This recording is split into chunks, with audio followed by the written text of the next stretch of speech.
அந்த வனக்கரையில் நட்டு வைத்த செடியில் முட்டுவிட்ட முதல் பூவை யார் பறித்தார்?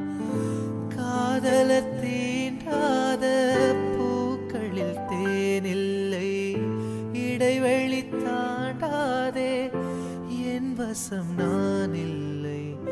தொட தொட மலர்ந்ததென்ன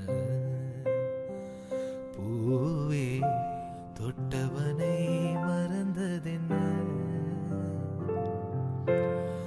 தொட தொட மலர்ந்ததென்ன பூவே, தொட்டவனை மறந்ததென்ன?